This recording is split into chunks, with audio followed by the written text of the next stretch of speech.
Hello guys, ito try natin Nimbox. Diba Nimbox? Open natin, then refill natin ng juice. First thing gawin nyo dapat ay yung sa gilid na rubber. Kailangan nyo maiangat siya. Ayan. Parang nakaklip kasi siya dun sa side, yung dalawang side. Dapat may aangat na siya. Check lang natin.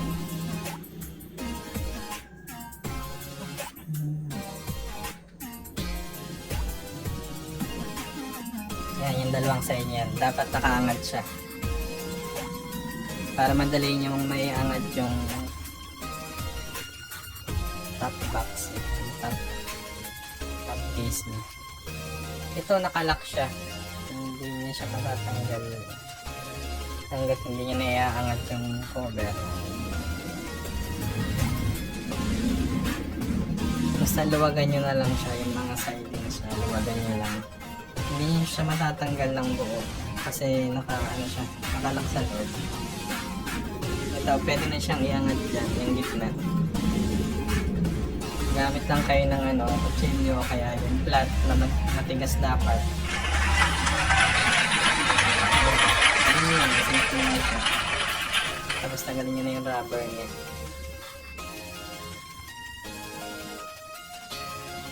Ayun yung lock sa rubber. Kaya hindi nyo siya matatanggal, yung rubber lang.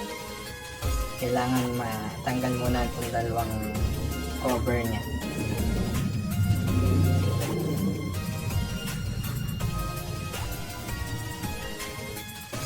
Dito, pwede kayo mag-refill dyan sa dalawang side na yan. Pwede rin dyan. Kung ayaw nyo nang baklasin nyo nasa ilalim niya.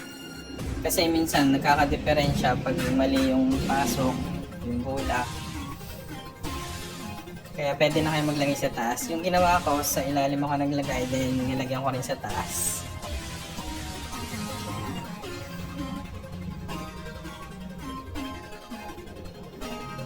Yung juice nga pala nito, order ko lang sa online.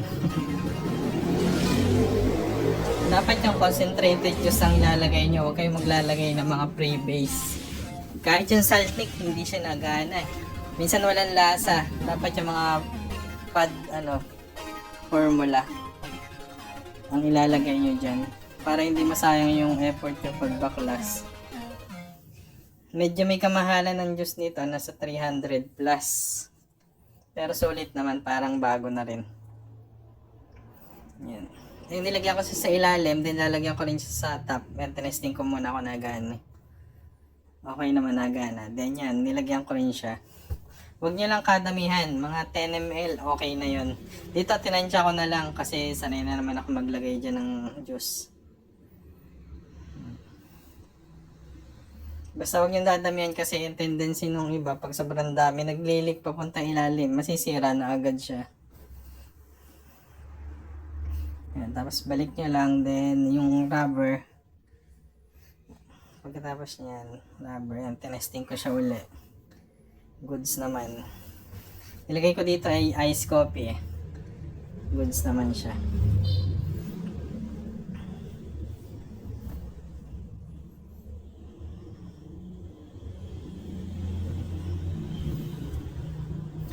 Yung rubber muna sa gitna, then yung dalawang sidings na. Magki-click na siya pag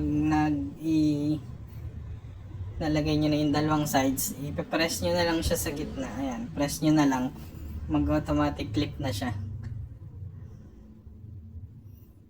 Ayun, ganun lang kasimple.